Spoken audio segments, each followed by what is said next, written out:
저희 말씀 한 구절 찾고 그 말씀 기반으로 해서 저희가 주님 예배하고 싶습니다. 저희 역대상 말씀 저희 함께 보고 싶습니다. 역대상 17장이고요.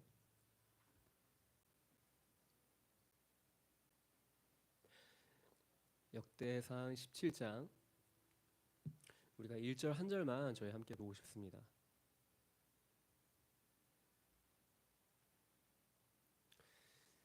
역대상 17장 1절 말씀입니다.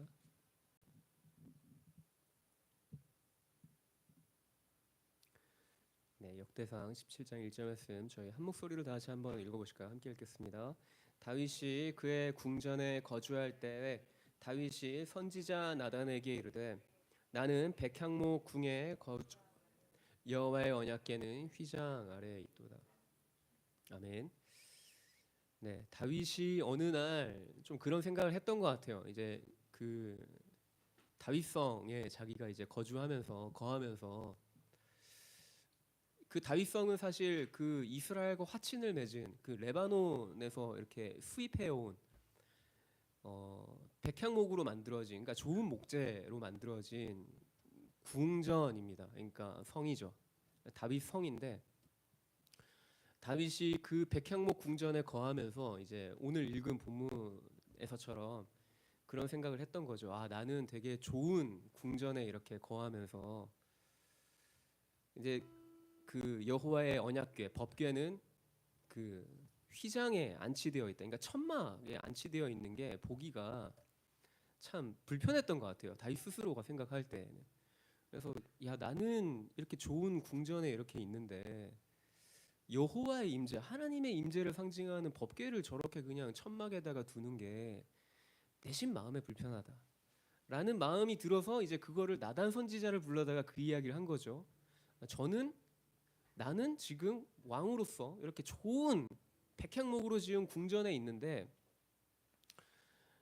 여호와 하나님, 물론 법궤가 여호와 하나님 그 자체는 아니긴 하지만 여호와 하나님의 그 임재를 상징하는 법궤는 그냥 저렇게 천막에 있는 게 참 내심 마음에 쓰입니다 라고 하는 말을 나단 선지자에게 했던 것이죠. 나단 선지자가 그 다음 절에 이렇게 얘기합니다.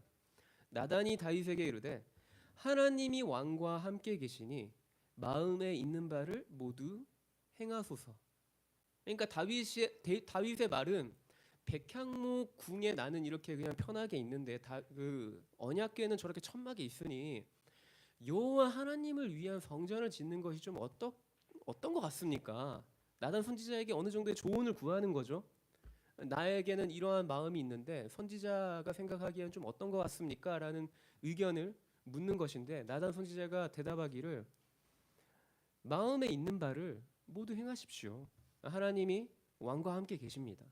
라고 이제 그렇게 이야기를 하고서 근데 그날 밤에 하나님이 나단 선지자에게 나타나세요.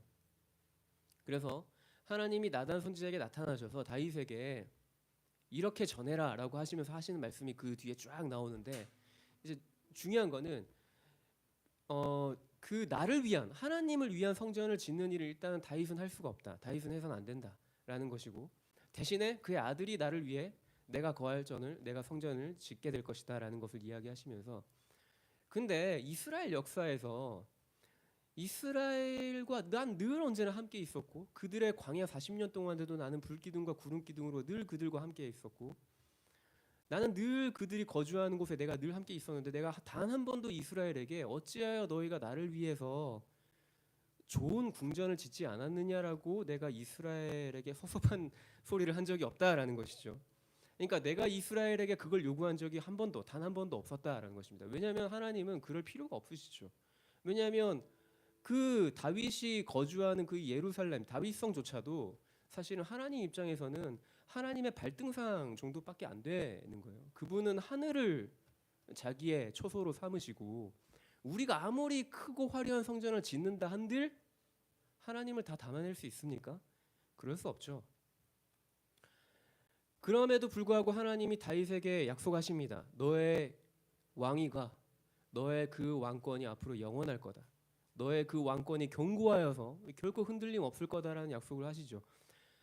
사실 저는 하나님이 다윗에게 이 같은 이야기를 하신 거는 다윗이 하나님을 위해서 성전을 짓겠습니다라는 말을 해서가, 그런 마음을 품어서가 아니라 다윗의 그와 같은 마음의 그 저변에, 그 밑바닥에 굉장한 겸손이 있는 것이죠. 하나님을 향한 갈망함이 있는 것이고, 내가 왕으로서 내가 좋은 궁전에 거하지만 여호와의 임재를 상징하는 법궤가 저렇게 천막에 있는 것이 참 나로서는 참 너무나도 마음이 쓰이고, 또 한편으로는 참 보기에 참 마음에 불편함이 있습니다라는 그 마음의 중심에 여호와를 향한 다윗의 겸손함이 있는 거예요. 그 겸손과 그 중심의 태도를 보신 것이죠, 하나님이. 그렇기 때문에 하나님이 그에게 영원한 왕권을, 영원한 왕위를, 그의 왕위가 결코 흔들리지 않을 거다라는 이야기를 하시는 것입니다. 물론 이제 그 영원한 왕위의 성취는 예수 그리스도로 성취되어지고 이루어지는 것이죠. 우리가 이 시간 함께 좀 기도하며 나아가실까요? 눈에 보여지는 성전의 어떠한 화려함이나 눈에 보여지는 어떠한 것으로 우리가 하나님을 담아낼 수 없습니다. 그걸 담아내겠다라고 하는 것 자체가 교만입니다. 그분은 우리가 생각하는 것 이상으로 초월자이시고, 우리가 무언가를 그분을 위해서 한다 한들 우리가 할 수 있는 그분을 위한 우리의 행위는 사실 굉장히 작은 것에 불과한 것이죠. 사실 하나님이 받으시는 것은 우리의 마음의 중심과 태도인 것입니다. 그래서 우리가 지금 함께 좀 기도하고 싶습니다. 다윗이 여호와를 사모함으로 말미암아 가졌던 그 겸손함, 그리고 그 중심과 태도가 오늘 이 예배 자리에 나아가는 저와 여러분 가운데 있길 소망합니다. 주님, 내가 여호와를 사모합니다. 주님, 내가 여호와를 갈망합니다. 내가 주님이 없이는 아무 의미 없는 존재입니다라는 겸손의 고백으로 좀 나아가고 싶습니다. 우리가 여호와를 위해서 뭔가를 해드리겠다라기보다 주님이 나에게 없어서는 안 되는 정말 필요한 존재입니다라는 고백으로 우리가 이 시간 그 여호와 앞에 우리가 하나님을 향한 우리의 중심을 담은 고백으로 주 앞에 나아가고 싶습니다. 함께 기도하실까요? 사랑의 주님, 이 시간 기도하며 나아갑니다. 주님, 이 시간 내가 주님을 갈망하는 태도와 마음으로 내가 이 시간 주 앞에 서기 원합니다. 주님, 내 마음의 중심에 계속적으로 주님의 그 율례와 법도를 향하여서 주님, 내가 계속적으로 주님 하나님 아버지 그 하나님의 언약을 사모함으로 내가 주 앞에 더 가까이 나아가는 주님 저의 삶이 되어지게 해주십시오. 내가 아버지 주님 나의 모든 삶에 언제나 임마누엘 하시고 나의 삶에 늘언대로 함께 하시는 그 주님과 동행하는 삶의 걸음을 걸어가도록 주님, 내가 주님이 없이는 내 삶에 하나님이 없이는 아버지 주님 나는 아무것도 아니다라는 것을 내가 이 시간 겸손하게 고백하며 내가 주님을 갈망하며 이 시간 나아갑니다. 주님, 이 시간 가운데 우리 가운데 주님 충만히 임재해 주십시오. 그리고 아버지 주님 이 예배 가운데 그리고 우리의 삶 가운데 언제나 주님의 그 마음이 무엇인지, 우리의 삶을 향한 주님의 뜻이 무엇인지를 우리에게 계시해 주시고 우리에게 보여주시고 주님 우리로 하여금 깨닫도록 주님 우리의 생각과 마음 가운데 말씀해 주십시오. 그래서 우리 한 가지를 더 주 앞에 기도하며 나아십시다. 그래서 우리가 이 시간 성령님을 구하십시다. 이 예배 가운데 성령님 함께 하셔서 성령의 충만함 가운데 우리가 주님을 예배하도록, 주님 나의 어떠함이 아닌 주님이 이 시간 임재하시고 우리의 마음을 주장하셔서 주님의 임재가 있는 곳 가운데 우리를 인도하여 달라고 우리가 이 시간 성령님을 구하시며 함께 기도하며 나아십시다. 기도하시겠습니다. 사랑의 주님, 그래서 우리가 이 시간 우리의 모든 심령을 주님의 손에 올려드리며 나아갑니다. 주님 우리의 생각과 마음을 주장하시고 주님이 예배 가운데 주님 이 시간 우리의 마음을 주장해 주십시오. 주님의 임재가 있는 곳 가운데 하나님의 마음을 우리가 더 깊이 깨닫고 알아갈 수 있도록 우리의 생각을, 우리의 심령을, 우리의 마음을 아버지 주님 주님의 임재가 있는 곳 가운데 더 깊이 인도하여 주십시오. 우리가 성령의 충만함을 구합니다. 그리고 주님 이 시간 우리 가운데 주님 함께 하시고 주님만이 이 예배에 홀로 영광을 받아 주십시오. 네, 주님.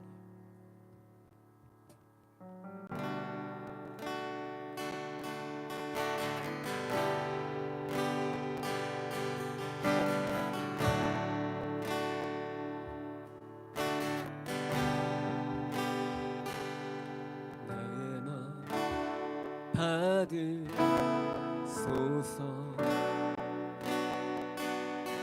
오셔서 주님의 저소 삼으소서.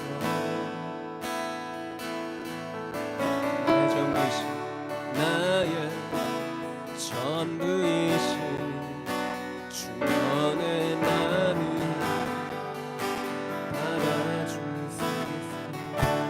다시 한 번 더 나의 맘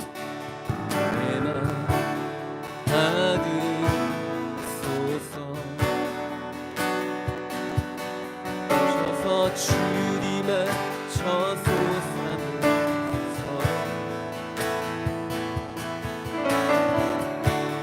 나의 전부이신 주의 맘을 안아주고 나의 맘에 나의 맘이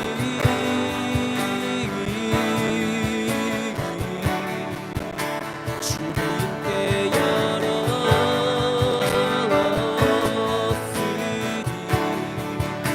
주여 내게 오셔서 내 맘에 거하여 주가 기뻐하는 주의 성전 되게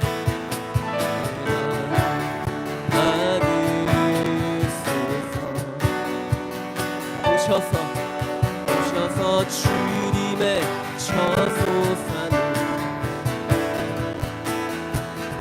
나의 전부이신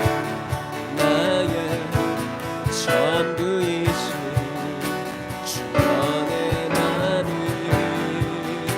안아주. 다시 한 번 더 나의 맘 받으소서. 나의 맘 받으소서. 오셔서 주님의 저소산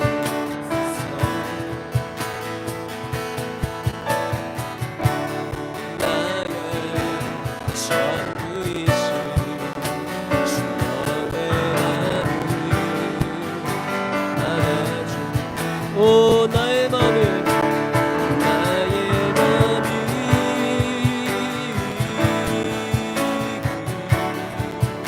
주님께 열었으리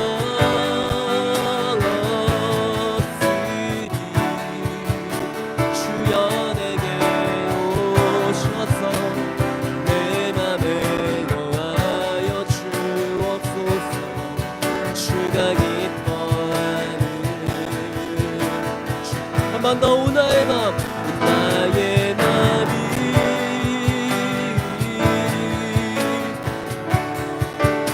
주님께 열었으리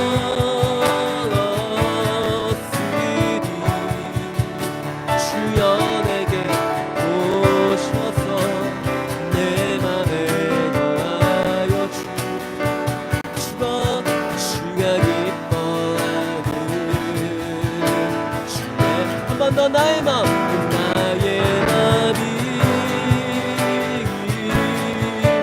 주님께 열었습니다.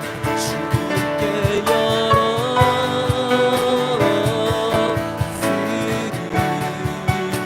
주여 내게 오셔서 내 맘에 거하여 주가 기뻐하는 주의 성전 되게 하소서. 내 맘 받으소서.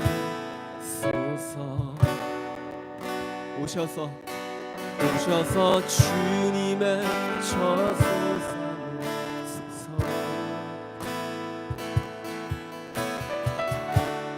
나의 전부이신 주여 내 맘을 받아주소.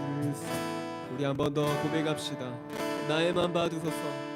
나의 맘 받으소서.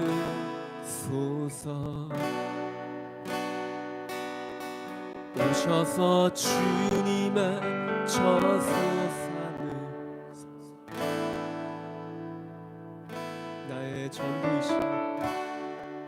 나의 전부이신 주여 내 맘을 받아주.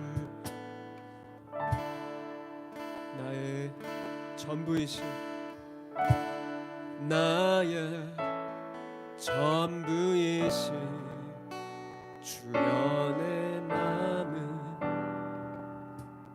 받아주. 우리 한번 한 번 더 고백하실까요? 나의 전부이신, 나의 전부이신 주여 내 맘을 받아주소서.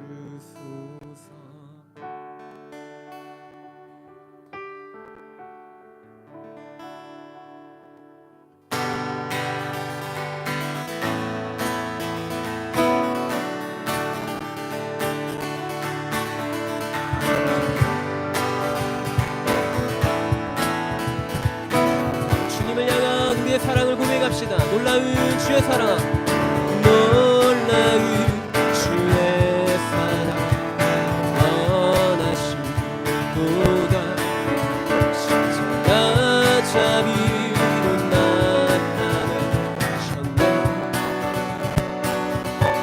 그들그도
우리 한 번 더 주를 향해 내 눈 여셨네. 주를 향해 내 눈 여셨네. 날 붙드시는 그 사랑 어디를 가내 주와 같으니. 우리 한 번 더 마음을 다해 고백합시다. 주를 향해 내 눈 여셨네. 주를 향해 내 눈 여셨네. 날 붙드시는 그 사랑 어디를 가내 주와. 우리 한 번 더 주를 향해 내 눈 여셨네. 주를 향해 내 눈 여셨네. 날 붙드시는 그 사랑 어디를 같으리. 아름다우신 아름다우신 주 사랑하며 경배에 멈출 수 없니 내 노래. 아름다우신 사랑하며 경배에 멈출 수 없니 내 노래. 고백합시다. 내 영 노래하리 내 영 노래하리 내 영 노래하리 내 영 노래하리 예수님께 내 영 노래하리 내 영 노래하리 내 영 노래하리 내 영 노래하리 예수님. 우리 아름다우신 주님을 찬양합니다. 주님 같은 분이 없으니 노래합니다. 아멘 아멘. 아름다우신 주 사랑하고 경배에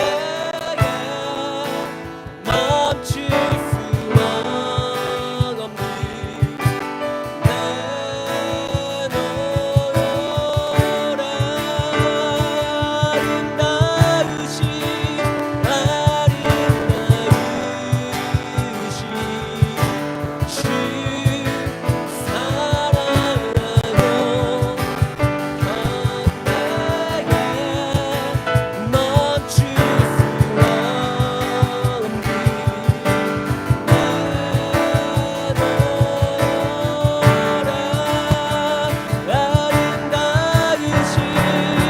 아름다우신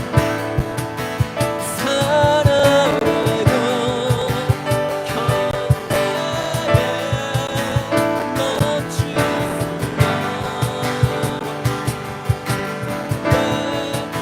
멈출 수 없니 내 노래.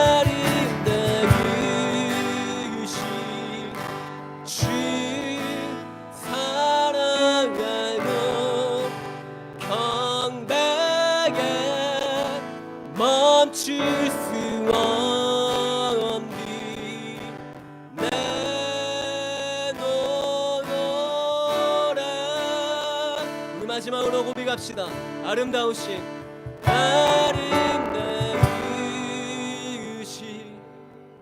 주 사랑하고 경배에 멈출 수 없니 내 노래.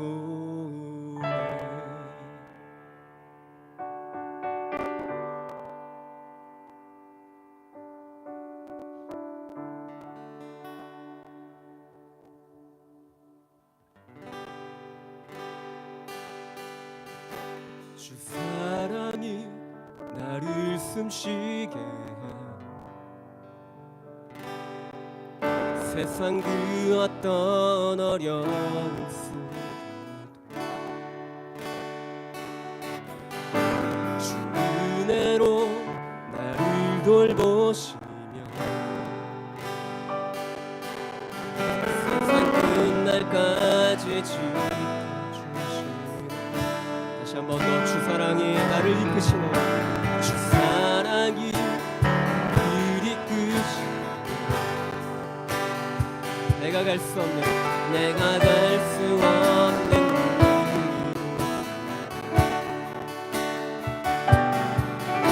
주의 사랑 붙드시 세상 끝날까지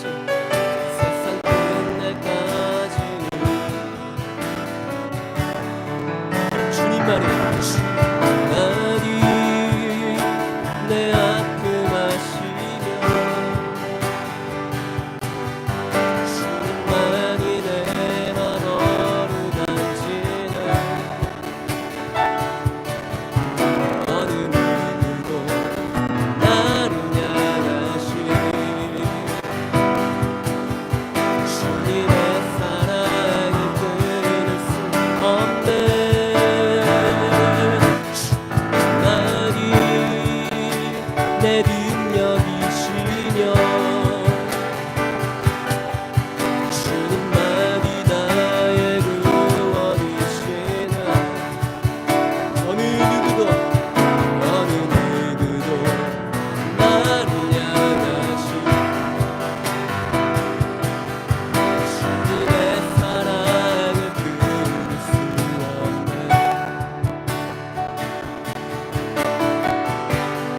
더 주 사랑이 나를 숨쉬게, 주 사랑이 나를 숨쉬게. 세상 그 어떤 어려운 주 은혜로 나를 돌보시, 세상 끝날까지 지켜주시. 다시 한 번 더 주 사랑이 우리 끝이, 내가 갈 수 없는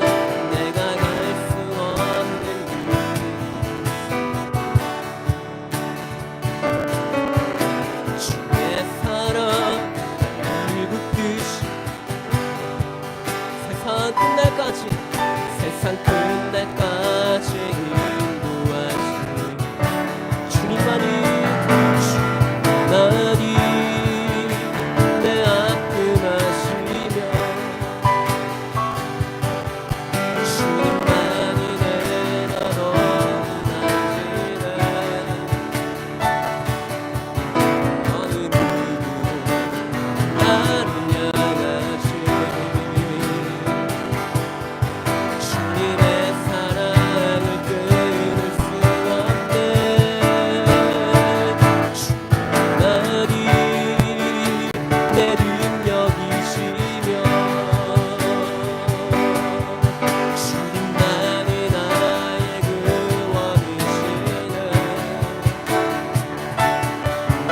어느 누구도 나를 향하시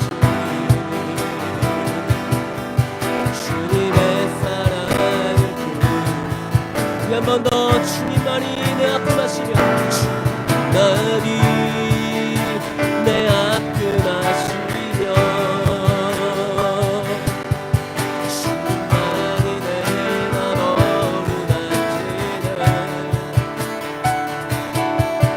어느 누구도 나를 향하시며, 주님의 사랑을 끊을 수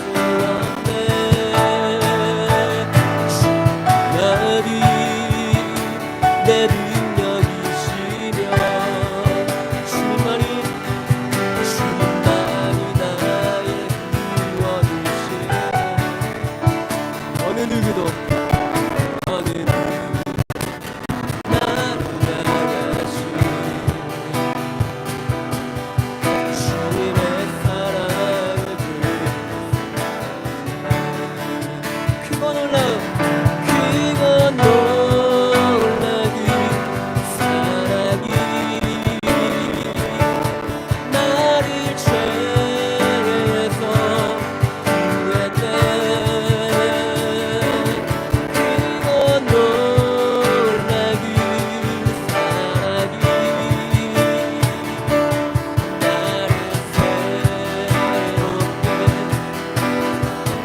한 번 더 그건 놀라요.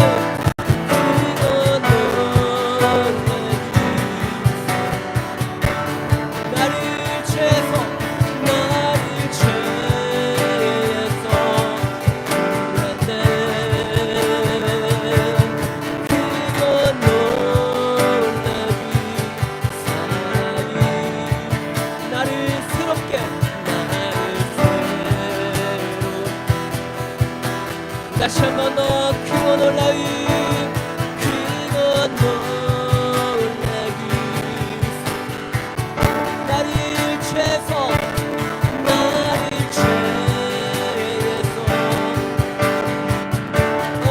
그거 놀라기 사랑이 나를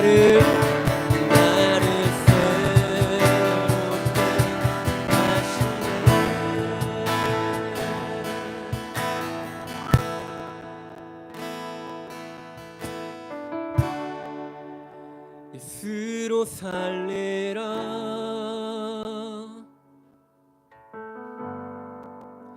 예수만 따르리.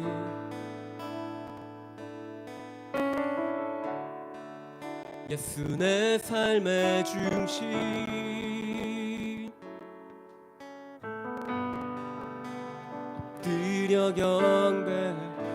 한 번 더 고백합시다. 예수로 살리라.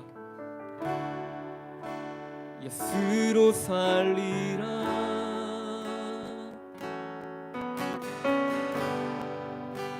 예수만 따르리.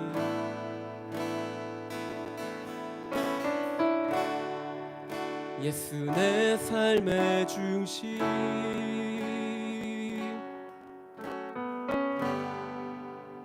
엎드려 경배. 크고 놀라운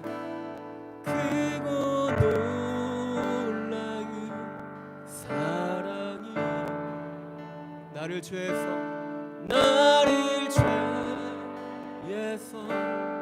구했네. 크고 놀라운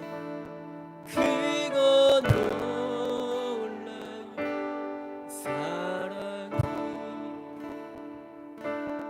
나를 새롭게 하시. 우리 한 번 더 크고 놀라운 사랑이 크고 놀라길 사랑이 나를 죄에서 구했네. 크고 놀라길 사랑이 나를 새롭게.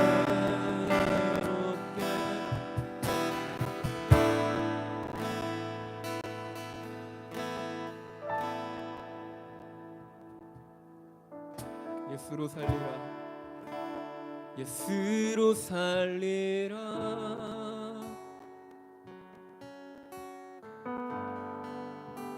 예수만 따르리.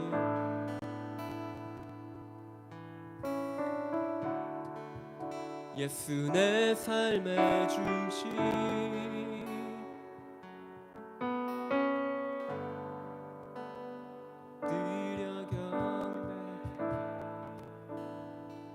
한 번 더 예수로 살리라. 예수로 살리라.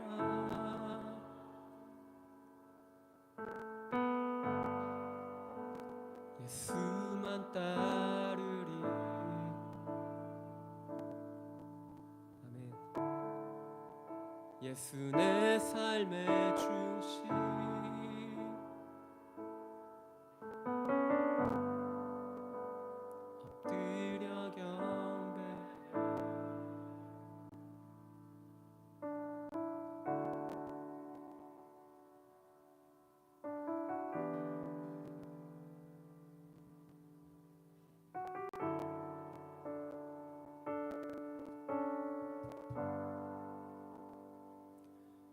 보좌에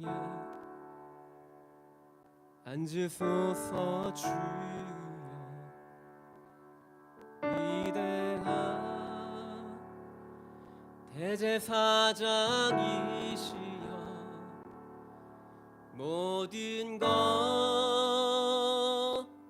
위에 높으신 주.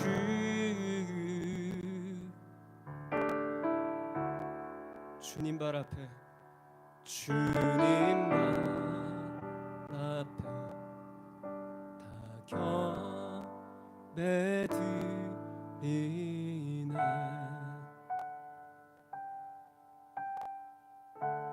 다시 한 번 더 보좌에 앉으소서. 보좌에 앉으소서 주여. 위대한 대제사장이시여. 모든 것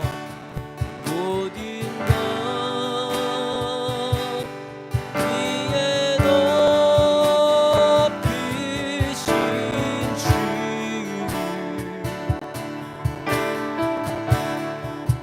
주님 발 앞에, 주님 발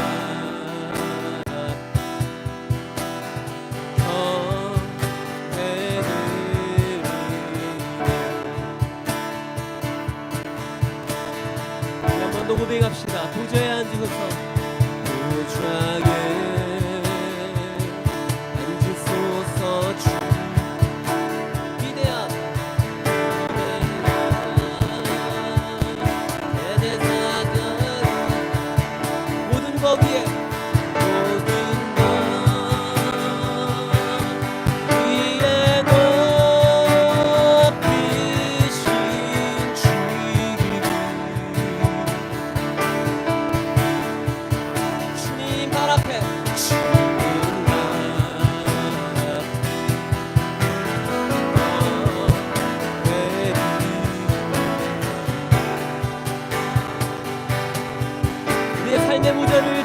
드립시다. 보좌에 앉으소서. 보좌에 앉으소서. 주 위대한 대대사장 우리 한 번 더 보좌에 앉으소서. 보좌에 앉으소서. 주 위대한 대대사장 다시 한 번 더 보좌에 앉으소서.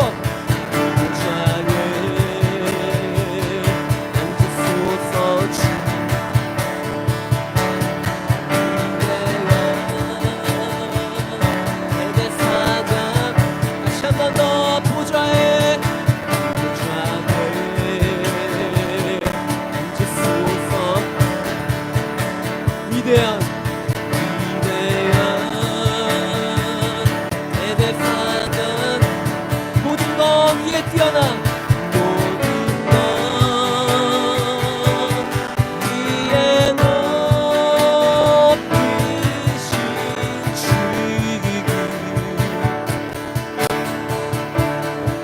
주님 발 앞에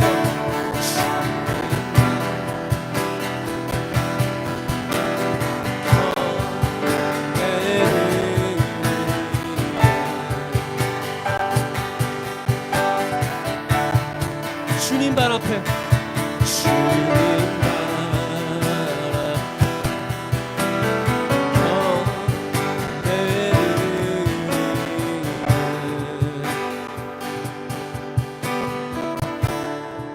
보좌에 앉으소서. 보좌에 앉으소서. 주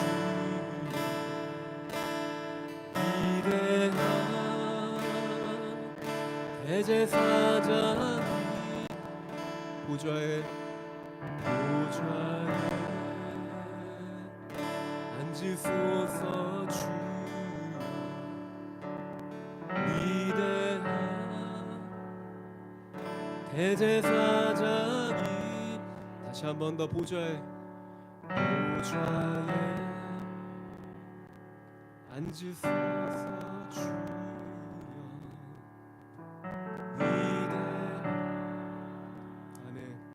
대제사장 보좌에 앉으소서. 보좌에 예 주님 앉으소서.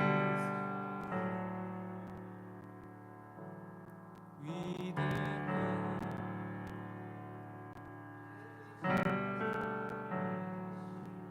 보좌에 앉으소서. 주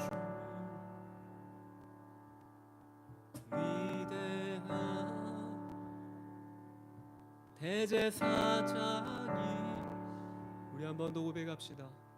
보좌에 앉으소서. 위대한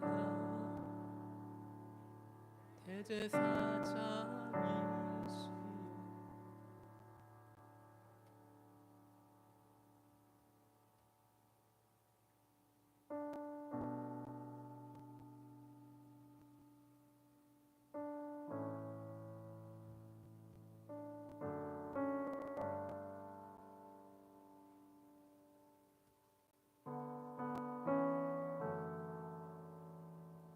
다시 마지막으로 기도할까요? 하나님께서 다윗에 대해서 표현하시기를 그는 내 마음에 합한 자라라는 표현으로 그를 말씀하십니다. 오늘 저희가 찬양으로 지금 마지막으로 고백하였듯이 주님 제 마음의 보좌에 앉아주십시오. 당신이 내 삶에 영원한 구원을 이루신 영원한 대제사장이십니다라고 우리가 고백을 하였는데 우리가 이 찬양의 가사의 고백을 다시 한 번 더 좀 주 앞에 올려드리면서 기도하고 싶습니다. 주님 당신이 내 중심에 내 삶의 중심에 좌정하시기에 합당하신 영원한 왕이십니다. 그렇게 우리가 이 시간 다윗이 하나님께 그 마음에 합한 자라라고 그 표현을 들은 인물이었던 것처럼 저와 여러분의 그 마음의 중심에 주님을 향한, 주님을 왕으로 고백하는 우리의 마음의 중심으로 이 시간 좀 기도하길 소망합니다. 주님, 내 삶의 가장 중심에 나의 이 보좌를 주님께 내어드립니다. 주님이 나의 삶을 통치하시고 다스려 주십시오. 오직 내 삶의 모든 영역이 주님의 손안에 있음을 내가 고백합니다. 어떤 관계의 문제든, 재정의 문제든, 혹은 나의 어떤 직장의 문제든, 나의 가정의 어떠한 문제든, 주님이 모든 것의 주인 되신 이가 하나님이십니다. 우리가 이 시간 우리의 삶의 영원한 구원을 이루신 그분이 내 삶의 대제사장이신 것을 다시 한 번 더 좀 이 찬양의 가사를 좀 기억하시면서 주님, 내 삶의 가장 중심에, 내 삶의 보좌에 주님이 앉으시고 좌정하시고 나를 다스려 주시고 내 삶을 통치하여 주십시오. 그렇게 우리가 이 시간 기도하고 싶습니다. 기도하겠습니다. 주님, 이 시간 기도하며 나아갑니다. 주님, 나의 삶의 가장 중심에 주님을 아버지 주님 모십니다. 주님 하나님, 내 삶을 통치하시고 다스리시는 유일하신 왕 아버지 주님, 이 시간 나의 삶의 가장 중심에 나의 모든 삶의 그 보좌 앞에 아버지 주님 하나님, 내가 아버지 주님 내려와 주님의 왕 되심을 고백하며 나의 삶을 다스려 주실 것을 내가 시험 고백합니다. 나의 어떠한 아버지 관계의 문제나 나의 가정의 어떠한 문제나 내 삶의 어떠한 모든 아버지 전 영역에 걸쳐서 내가 아버지 모든 삶의 주권을 내가 주 앞에 내려놓습니다. 주님, 대제사장으로 나의 삶 가운데 영원한 구원을 이루신 아버지 위대하신 왕을 아버지 주님, 이 시간 내 마음의 중심에 내 삶의 보좌에 아버지 주님, 내가 주님께 내어드리니 주님 나의 삶에 좌정하시고 아버지 주님, 이 시간 나의 삶의 모든 삶의 영역 가운데 주님이 다스리시고 임재하시고 통치하여 주십시오.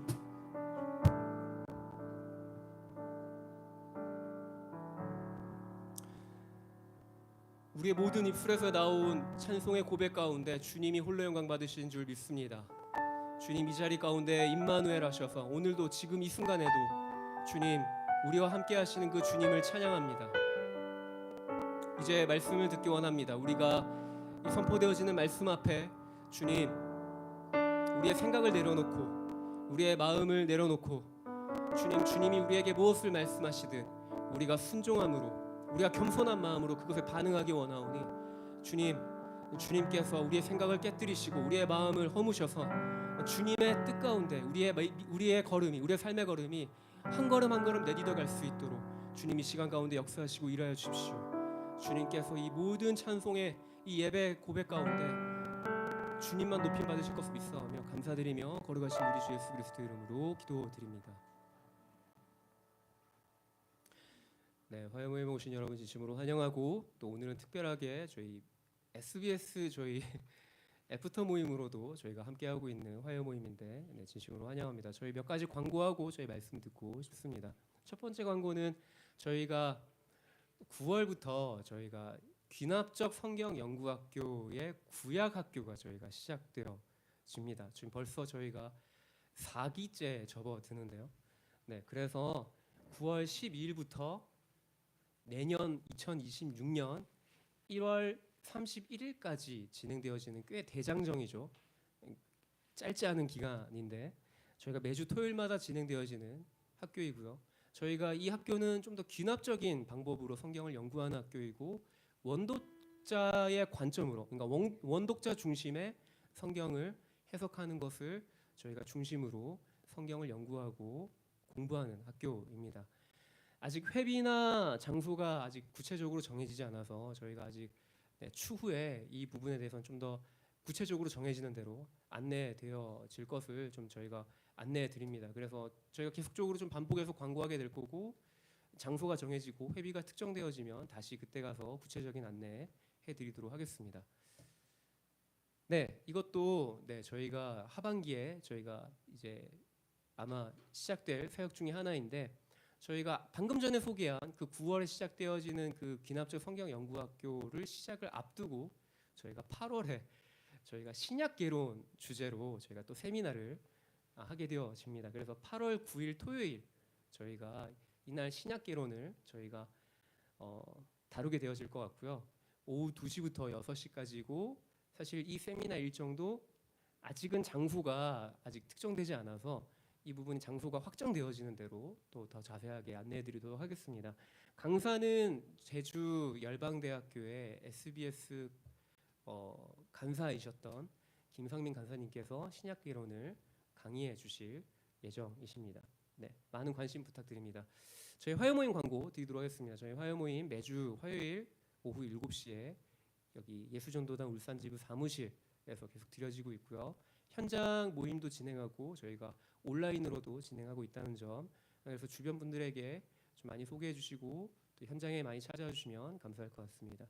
오늘 저희가 말씀 듣고 싶습니다. 오늘 말씀을 전해 주실 분은 저희 예수전도단 지부 대표로 섬기고 계시는 우리 정익훈 가사님 앞에 나오실 때 우리가 사랑과 존경을 담아서 우리가 함께 축복하도록 하겠습니다. 당신은 하나님의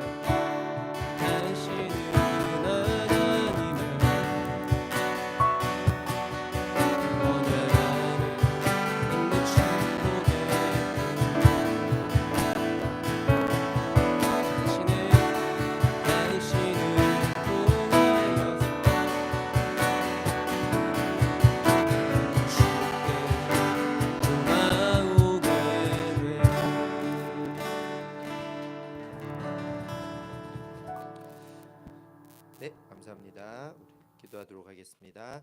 하나님 감사합니다. 오늘 이 밤에 저희들이 주님 앞에 나와봤습니다. 주님, 6월이 깊어가고 여름이 오고 있는데 저희들의 마음에도 깊어가고 성장하고 익어가는 것들이 있게 하여 주시옵소서. 주님 앞에 마음의 문을 열어서 오늘 주님께서 저희들에게 주시는 말씀 앞에 반응할 수 있는 특별한 시간이 되게 하여 주시옵소서. 그렇게 행하실 주님의 이름을 찬양합니다. 예수님 이름으로 기도드립니다. 아멘. 네, 여러분 반갑습니다. 안 반가우신가요? 네, 반갑습니다. 우리 앞뒤 좌우로 인사 한번 하실까요? 반갑습니다. 오늘 좀 반가운 얼굴들, 그리고 이런 조합으로 화요 모임을 많이 하지 않았었는데 그래도 뭐 그냥 제가 아니까 소개하면 우리 김은sen 선교사님과 우리 원서연 선교사 오셨습니다. 박수로 안녕하도록 하겠습니다. 네, 우리가 다 아는 추억하는 우리 원종명 선교사님은 현장을 지키고 가족을 잠시 보내셨습니다.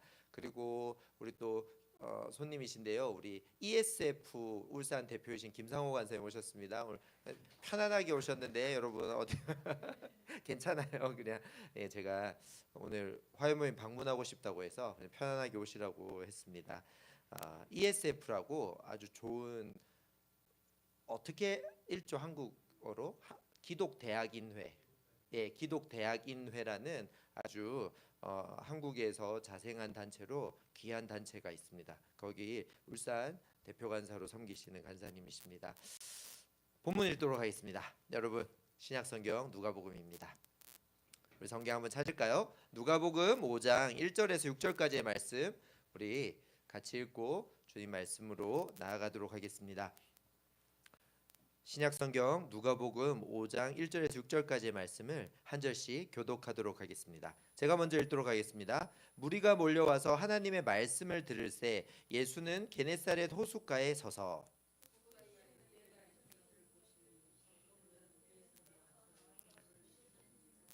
예수께서 한 배에 오르시니 그 배는 시몬의 배라. 육지에서 조금 떼기를 청하시고 앉으사 배에서 무리를 가르치시더니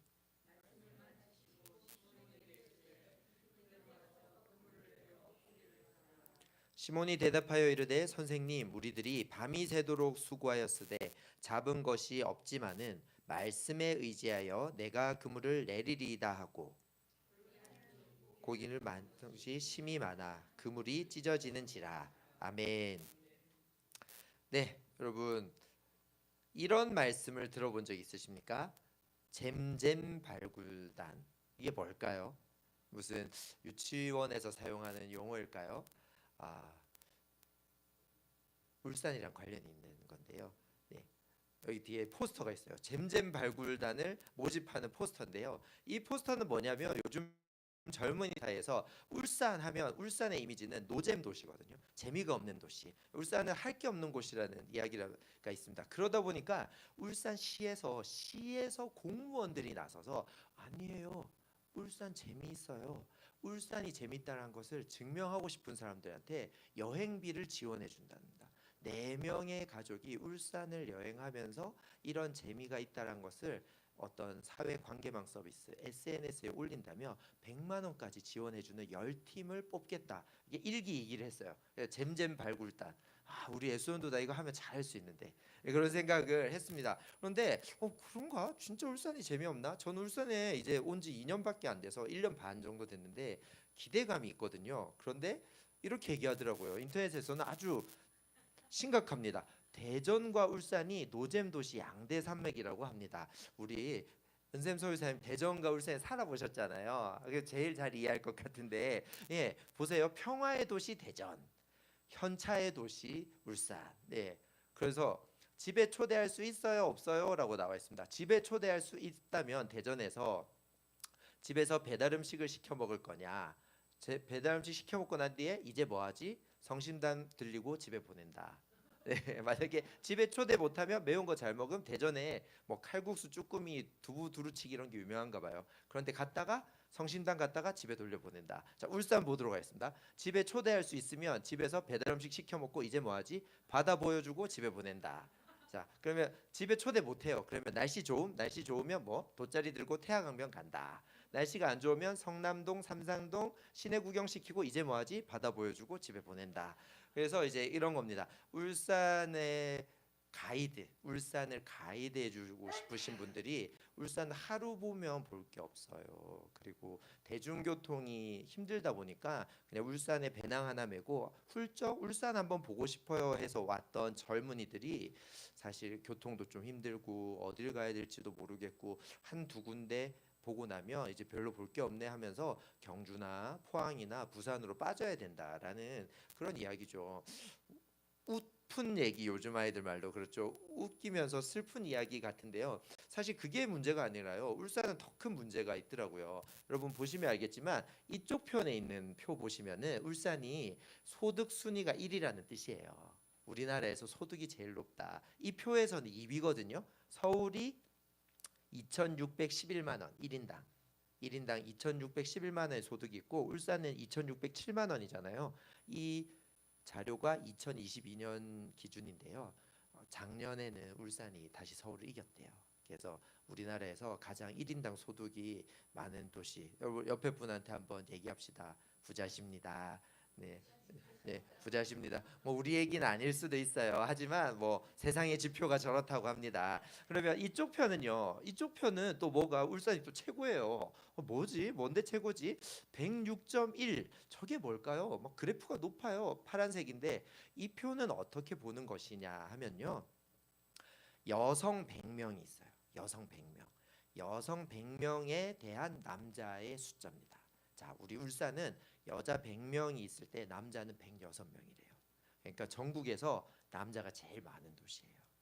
그러면 서울 볼까요? 서울은 여자 100명에 남자가 96명. 여성이 더 많은 도시죠. 그도 그럴 것이 우리 울대 앞에 있잖아요. 울산대학교에 약 11,000명에서 13,000명 정도의 대학생이 있다고 하는데 우리 아리따운 여대생들이 있으시겠죠. 근데 이 여대생들한테 대충 이렇게 만약에 인터뷰를 한다면 인터뷰를 하는 영상도 봤어요. 뉴스에서 울산에 남으시겠냐. 졸업하고 난 뒤에 울산에서 일자리를 구하시겠냐. 아무도 울산에 남겠다라는 인터뷰를 안 하시더라고요. 양질의 여성 일자리가 없는 울산이라고 얘기하더라고요. 그런데 남성의 양질의 일자리는 많아서 전국에서 사람들이 유망한 청년들이 울산으로 몰려들죠. 네, 여성은 반대로 나가는 추세. 근데 여기는 여성이 압도적으로 많네요. 네, 감사합니다. 네, 수치가 잘못됐나 봐요. 네, 그리고 기독교는 더 심각하다는 거죠. 이 표를 어떻게 보시냐면요. 이 표는 밑에 줄은요. 우리나라 인구를 100명으로 환산한 것입니다. 우리나라 인구를 100명으로 봤을 때 부산, 울산, 경남에 몇 명이 살까요? 14.8명은 없으니까 한 15명이라고 생각합시다. 부산, 울산, 경남에 15명 정도 산대요. 좀 많이 사네요. 그런데 위의 표는 뭐냐? 위의 줄은 기독교인을 100명으로 봤을 때 몇 명이 사느냐 그 지역에. 자, 그러면 우리 같이 노잼 도시로 우리 또 연결되어져 있는 대전 충남 한번 볼까요? 대전 충청은 우리나라 인구 비율로 봤을 때 10.8명이 산대요. 인구 비례로. 그런데 대전과 충청 지역의 그리스도인은 10.7명이 있대요. 그러면 비율이 비슷하죠. 사람도 전국에서 10명 정도 사는데 기독교인 인구 전체에서도 기독교인도 10명 정도 사니까 비율이 같아요. 그럼 옆에 서울은 볼까요? 서울은 우리나라 인구 전체의 약 51명이 살고 서울 경기에. 그런데 서울 경기 인천에 우리나라 기독교인 전체의 60명이 살고 있다는 거예요. 더 높죠. 비율상. 그러니까 복음화가 조금 더 높다. 복음화율이 그렇게 볼 수 있겠죠. 그리고 당연히 우리 호남은 복음화율이 높죠. 그런데 보면 대구 경북은 이게 차이가 좀 나요. 그렇죠. 인구수보다 저기 위에 보면은 그리스도인 수가 작잖아요. 그런데 가장 심각한 게 이쪽이에요. 우리는 15명 정도가 사는데 기독교 인구는 8.6명. 이 비율이 굉장히 부족해요. 조금 거짓말 보태면 반 정도가 차이가 나는 거죠. 그래서 울산의 교회가 지금 인구 비례를 봐도 그렇고 울산의 교회가 앞으로 굉장히 더 늘어나기보다는 아마 인구적으로는 자연스럽게 사회학적으로는 줄어들게 될 텐데 줄어든다면 다음 세대는 더 빨리 줄어들게 되는 것이죠. 그래서 지금 보니까 영유아부나 유치부가 잘 되는 교회는 별로 없다고 하더라고요.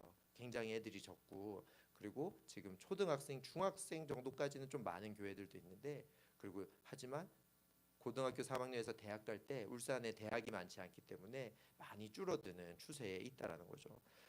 아니 간사님 왜 이렇게 암울한 얘기만 하세요? 네, 말씀으로 들어가 보도록 하겠습니다. 깊은 곳으로라는 제목으로 말씀을 전할 텐데요. 오늘 예수님께서 나오시고 아마 베드로, 시몬을 만나시고 제자로 부르시는 장면인데요. 그 장면에서 그들에게도 나름의 문제가 많이 있었을 텐데 이런 문제가 있고 뭔가 답이 없는 것 같고 뭔가 암울할 것 같은 세상에서 우리 예수님은 오늘 본문 말씀에서 무엇을 말씀하셨고 우리는 그 말씀을 통해서 무엇을 적용할 수 있을지 한번 생각해 보도록 하겠습니다.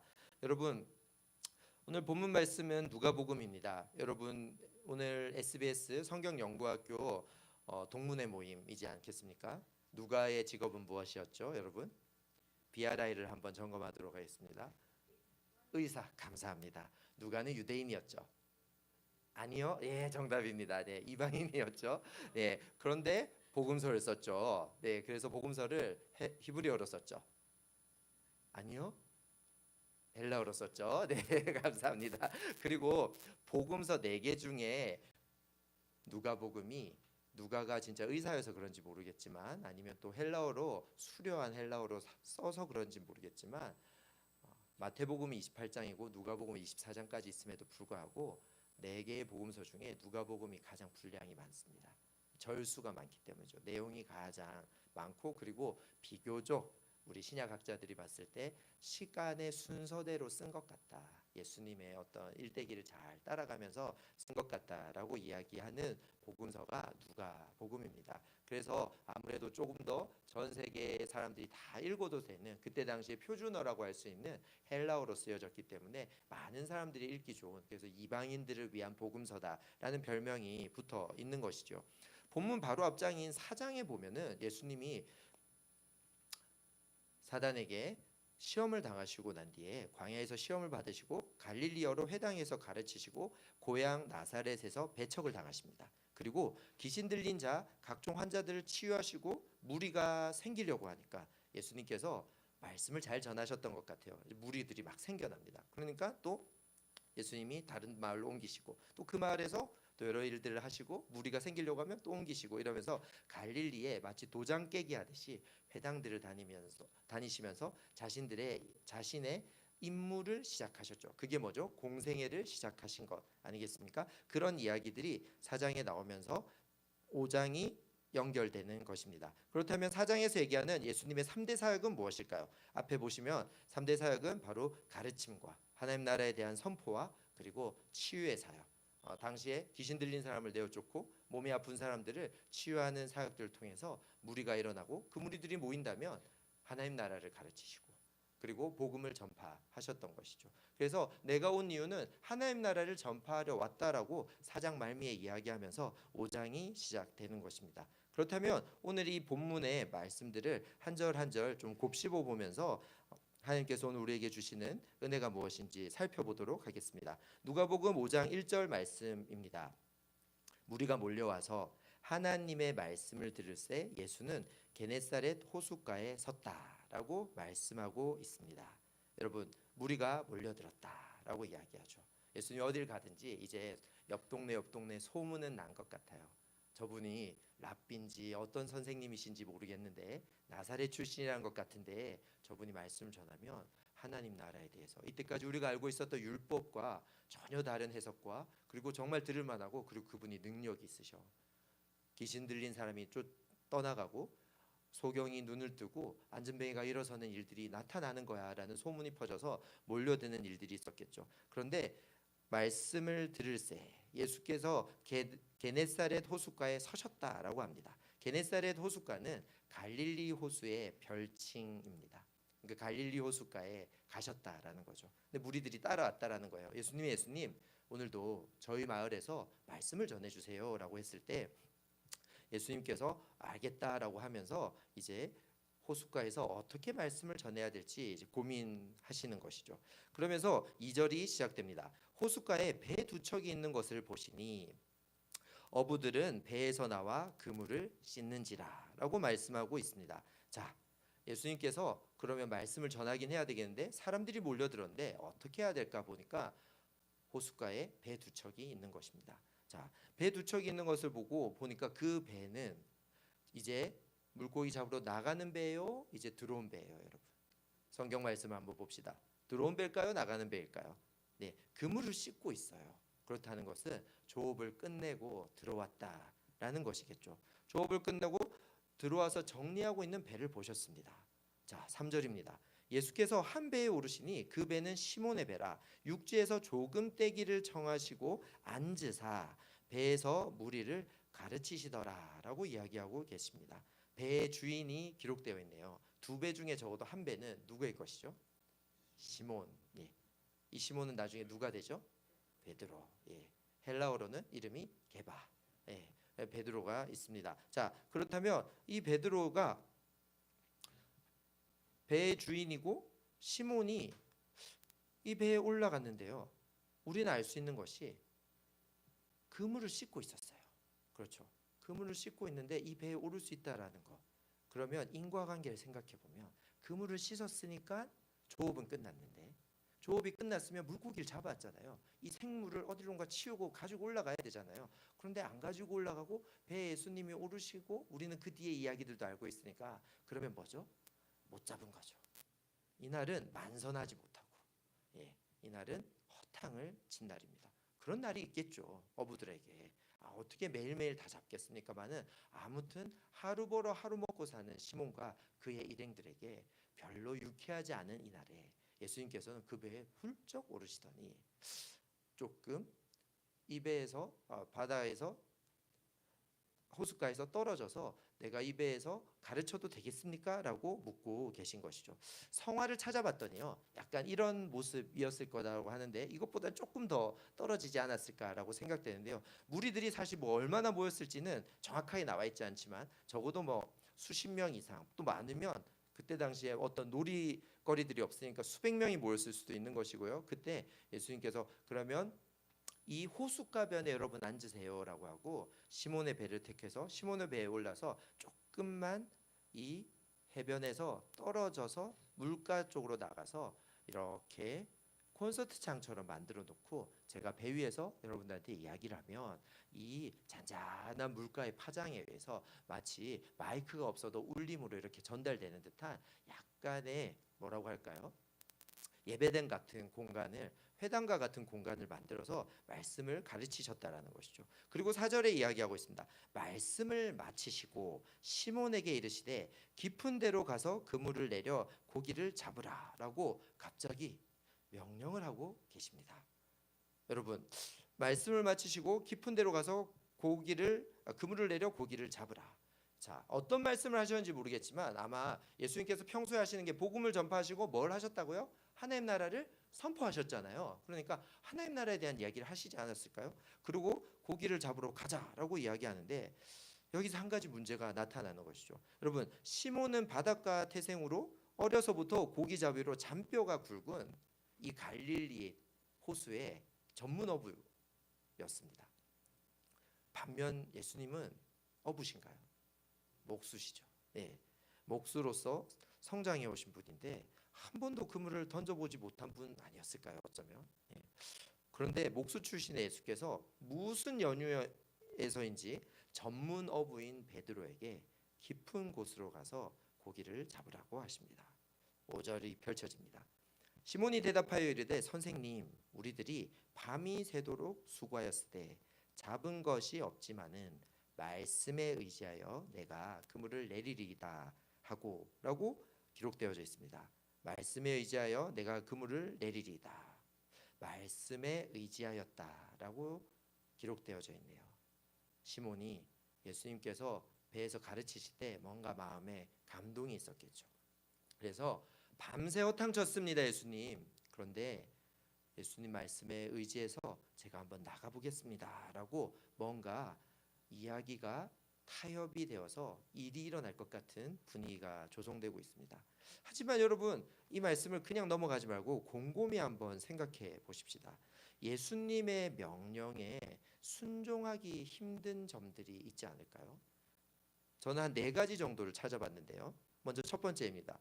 예수님은요, 고기잡이에 관한 지식이나 경험이 베드로에 비해서는 훨씬 부족한 목수셨습니다. 베드로 말을 들어야지 고기 잡는 것에 관해서는 예수님 말을 듣는 게 이게 전문성에서 맞아 떨어지지가 않죠. 두 번째 이유입니다.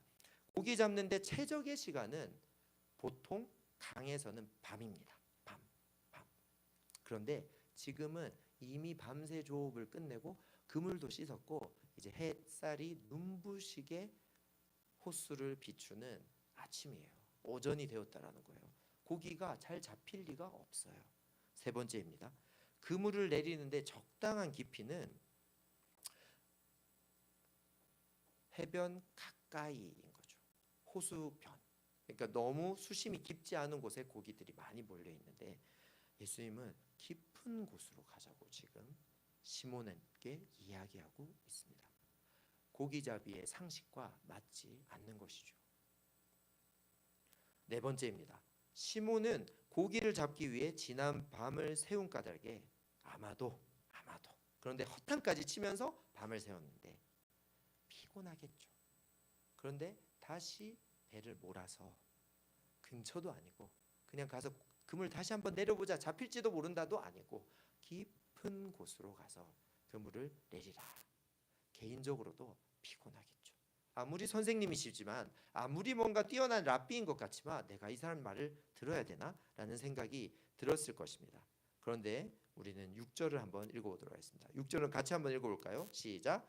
그렇게 하니 고기를 잡은 것이 심이 많아 그물이 찢어지는지라. 아멘.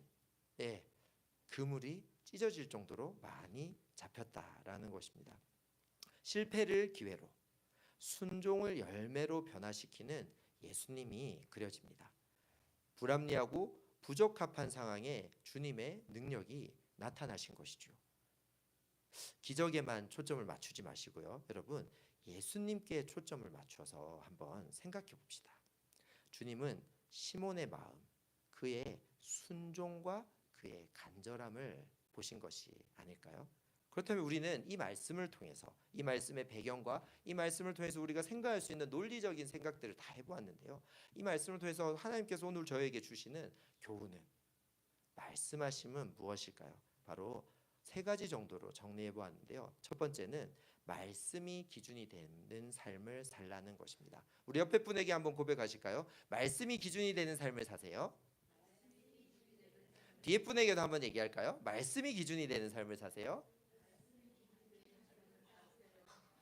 일용할 양식으로 살아갔던 베드로와 어부들이었을 것입니다. 하루 이렇게 크게 고기를 많이 잡았다고 해도 몇 달을 떵떵거리면서 먹고 사는 그런 삶은 아니었을 거예요.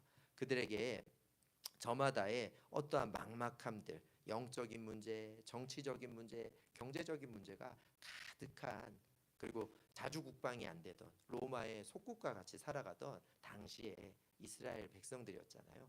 그런 상황들 가운데 예수님께서 나타나서 고기를 잡게 해주신 것입니다. 그런데 여러분, 베드로가 이야기하죠. 말씀에 의지하여 그물을 내렸다라고 이야기하잖아요. 그죠? 말씀에 의지하여. 한글 성경에는 의지했다라는 말이 나오는데요. 헬라어 원문에 보면 의지했다라는 뜻의 단어는 적혀져 있지 않아요. 그냥 말씀을 따라서 그물을 내렸다라고 적혀져 있거든요. 그러니까 그 말씀이 중요한 말씀이겠죠. 의지할 만한, 내 생각을 바꿀 만한 어떤 말씀이 있으셨으니까 그 말씀 때문에 나가겠다라고 했던 그런 베드로를 우리가 유추해 볼 수 있는데요. 거기서 쓰이는 말씀이라는 단어는 바로 레마라는 단어입니다. 말씀은 로고스라고도 쓰이고 레마라는 단어도 쓰이는데요. 로고스는 그냥 그야말로 진리이죠. 해는 동쪽에서 뜬다, 이런 진리요. 그런데 레마의 말씀은 어느 날 내가 해를 봤는데, 동쪽에서 뜨는 걸 봤는데, 어느 날도 여느 날처럼 동쪽에서 뜨는 걸 봤는데, 직접 해운대 바닷가나 저기 어디 바닷가의 특별한 곳에 가서 그 해돋이를 보는데 하나님께서 정말 이 세상을 비추시고 나를 비추시고 저 해가 없으면 내가 어떻게 살지라는 생각이 그날 들었다. 너무 감사했다. 저 해를 보면서. 그것은 레마가 되는 것이죠. 왜냐하면 나랑 저 진리가 어떤 상관이 있어진 그 말씀, 그것은 레마의 말씀이라고 하는데요. 우리는 모든 로고스가 내 삶의 레마가 되는 삶을 살아가야 되는 것이겠죠. 네. 그래서 말씀이 기준이 되는 삶을 베드로가 살았다라는 것을 여기서 볼 수 있는 것입니다. 여러분, 그렇다면요, 우리는 말씀이 기준이 되는 삶을 살 때 하나님께서 이렇게, 예수님께서 허탕쳤던 시몬에게 그물이 찢어질 정도로 고기를 잡게 해주시는 어떤 문제 해결을 저희가 잠시 이 본문을 통해 바라볼 수 있잖아요. 그렇다면 여러분들은 복에 대한 어떤 개념을 가지고 계신지 한번 제가 여쭤봐도 될까요? 여러분, 복 받고 싶으세요? 네, 감사합니다. 솔직하게 말씀해 주셔서. 그렇다면 복이 뭘까요? 여기서도 단어를 한번 두 번만 살펴보도록 하겠습니다. 바라크라는 히브리어 단어가 있고요, 아셰르라는 히브리어 단어가 있습니다. 자, 바라크는요, 밑에 보시면 창세기 12장 2절에 내가 너로 큰 민족을 이루겠고 너에게 복을 주어서 너는 복의 근원이 될 거다라고 하는 그 복이에요. 이 바라크라는 복이 결코 허술한 복은 아닙니다. 귀한 복인데요, 이건 복 그 자체죠. 너는 복이 될 거다. 예를 들면 진짜 문제를 해결해 주는, 하나님께서 재정이 부족했는데 재정을 허락해 주셨다든지, 아니면 건강이 필요한데 건강을 허락해 주셨다라든지, 뭔가 문제가 해결되는 복을 이야기하는 것입니다. 필요합니다, 이런 복이. 그렇죠. 그런데 우리가 이런 복만을 바라는 것이 아니라 시편 1편 1절에는 정말 중요한 말씀이지 않습니까? 복 있는 사람들은 이라고 하면서 복 있는 사람과 악인, 그 의인과 악인을 나누는 그 복 있음에 대해서 이야기할 때 그 복은 아셰르라는 단어를 쓴다라는 거예요. 그럼 이 아셰르는 무엇일까? 이 아셰르는 관계 가운데 나타나는 복을 이야기합니다. 하나님과 내가 관계가 있다라는 거예요. 하나님과 내가 알고 지내고 하나님이 계시기 때문에 세상이 다 나를 외면하고 내가 건강도 잃고 재정도 잃고 마치 구약 성경의 욥기에 욥처럼 고난 가운데 있을지라도 나는 주님이 나의 주인이시니까, 주님이 나의 구주이시니까 저는 복 있는 사람입니다 라고 하는 것이 아셰르라는 것이죠. 여러분, 바라크의 복도 중요하지만 우리가 정말 주님을 따라가는 삶을 살겠다면 아셰르의 복을 추구하고 누리는 쪽으로 나아가야 되지 않을까요? 그러면서 이 말씀은 이런 것들을 이야기하는 것입니다. 믿음에 대해서 생각할 수 있게 하는 것이죠. 자, 말씀 따라, 말씀 따라. 말씀이 기준이 되었던 시몬 베드로는 믿음을 보였던 것이죠. 말씀에 의지하여 깊은 데로 갔잖아요. 말씀 좋으셨습니다. 예수님, 제 배에서 이 말씀을 해주셔서 감사합니다. 그런데 그건 아니에요. 고기 없어요. 예수님 부끄러우시죠? 제가 잠시 저쪽으로 배를 몰기는 볼게요. 그런데 아무 일도 안 일어날까요? 라고 얘기하지 않았잖아요. 그렇죠? 같이 갔다라는 것입니다. 여러분, 믿음이 뭘까요? 참된 암, 무엇인가 진짜 안다라고 했을 때 그 암은 반드시 삶으로 표현되어지는 거 여러분 아시죠? 여러분 주변에 믿음 좋으신 분 계세요? 그분이 믿음 좋다라는 근거가 뭐예요? 성경을 많이 알아서? 새벽 기도회를 한 번도 안 빠져서? 그게 아니라 뭔가 삶 자체가 다르지 않나요? 어떤 결정하거나 가치 판단의 기준이 다르지 않나요? 믿음에 대해서 여러분 말씀하는 여러 가지 가르침 중에 저는 이런 가르침을 좋아하는데요. 바로 아까 앞 여기에 보이는 뭐죠? 믿음은 신뢰 플러스 순종이 믿음이라는 거죠. 베드로는요 말씀을 신뢰했던 것 같아요. 예수님의 그 말씀이 참이다. 내가 다 이해는 못하겠는데 맞는 것 같아 라는 신뢰가 있었어요. 그죠? 그런데 그 신뢰로 끝난 게 아니라 순종을 했다라는 것입니다. 행위로 드러냈다라는 것이죠. 그래서 여러분 믿음을 1억 사진으로 표현하잖아요. 뭐죠? 아이가 2층에서 아빠 뛰어도 돼? 할 때 아빠가 뛰어라고 했을 때 이제 저희 셋째인데요. 쟤는 이제 안 뛸 거예요. 2층에서. 안 뛸 수도 있어요. 아니야. 안 뛸 수도 있어요. 아빠가 과연 날 잡을 수 있을까? 이런 생각을 할 수도 있는 거죠. 그런데 꼬맹이들은 정말 미취학 아동들 4살, 5살, 3살 이런 애들은 무조건 뛰잖아요. 아빠가 놓칠 거라는 생각 해요, 안 해요? 꿈에도 안 하죠. 네, 꿈에도 안 하죠. 그런데 저도 이럴 때가 있었다는 것입니다. 저희 딸이 5살 때인데요. 저 때는 펄짝펄짝 뛰면 제가 다 받아줬거든요. 근데 지금은 저희 첫째가 저한테 달려오면 저는 순간적으로 어떻게 피할까 고민하는 제 모습을 요즘 보고는 있는데요. 믿음은 마치 이런 거죠. 진짜 믿으니까 신뢰하니까 뭐죠? 내 몸을 던질 수 있는 거. 베드로는 다 큰 어른이잖아요. 율법대로 살면 피 본다 이런 것을 이미 알고 있는 사람일지도 몰라요. 그런데 그 로마의 압제 가운데 있는 그리고 헤롯 왕들의 그 압제 가운데 있던 그 상황에서 믿음이 얼마나 좋은 사람이었는지 알 수 없지만 오늘 이 본문에서 봤을 때는 신뢰와 순종을 드리는 베드로를 볼 수 있다라는 것입니다. 여러분 그러면 그런 신뢰와 순종의 진짜 믿음의 삶을 사는 사람은 어떤 삶을 살까요? 바로 뭐죠? 분리가 아니라 어떤 삶? 구별된 삶을 산다라는 것입니다. 여러분 베드로는 깊은 곳으로 나아갔습니다. 아멘. 하나님께서 여러분 처음 믿으셨을 때 그리고 열정적으로 믿기 시작했을 때 이미 여러분들은 열정이 있으신 분들이죠. 화요일 날 저녁에 감사합니다. 이렇게 나와주셔서 감사합니다. 내일 또 수요 예배도 가셔야 되는데 이틀 전에는 교회에서 오후 예배까지 하고 또 많은 일들을 하셨을 텐데 또 이렇게 화요일 저녁에 이렇게 나와주셔서 너무 감사한데 여러분 깊은 곳으로 하나님이 우리를 데려가십니다.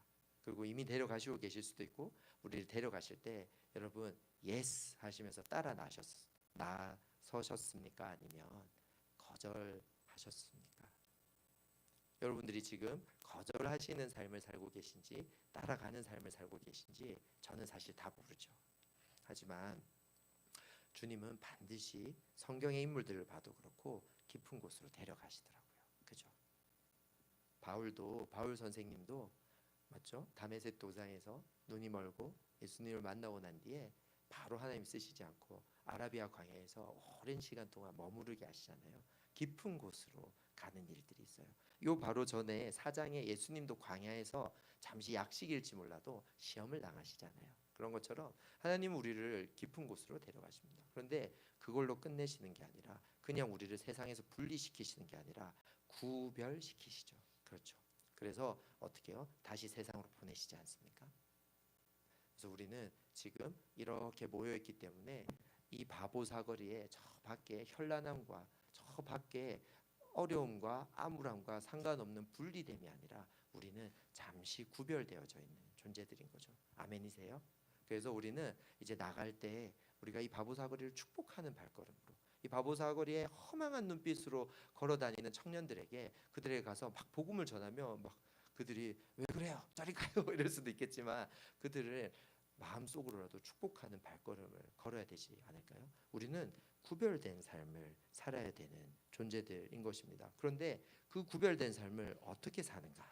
그 구별된 삶을 사는 공식이 있다라는 것입니다. 오늘 이 말씀 가운데 그 공식이 나타나 있습니다. 그 공식은 바로 이것인데요.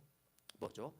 말씀을 따라. 뭐죠? 말씀이 기준이 되는 삶. 그냥 무조건 구별되는 게 아니에요. 내가 구별되려면 기준이 있어야 돼요. 하나님의 진리에 의해서. 아멘. 그렇죠. 하나님의 진리를 붙잡아서 그 진리의 말씀이 그냥 로고스가 아니라 내 삶에 상관이 있는 레마의 말씀.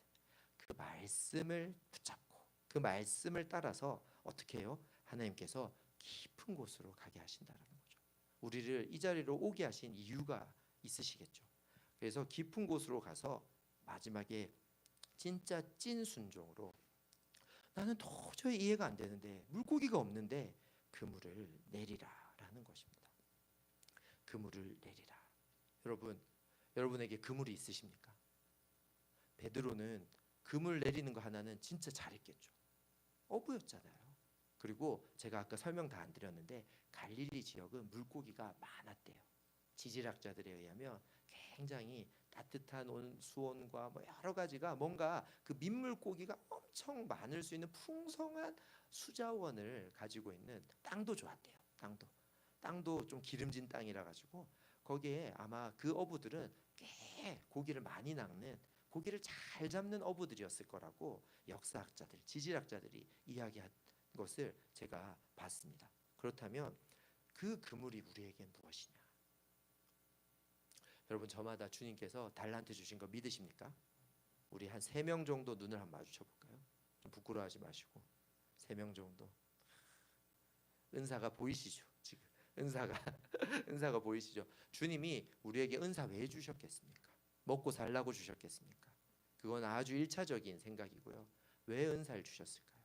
여러분 1달란트, 2달란트, 5달란트, 10달란트 주셨을 수 있지만 그 달란트 땅에 묻어놓으면 돼요, 안 돼요?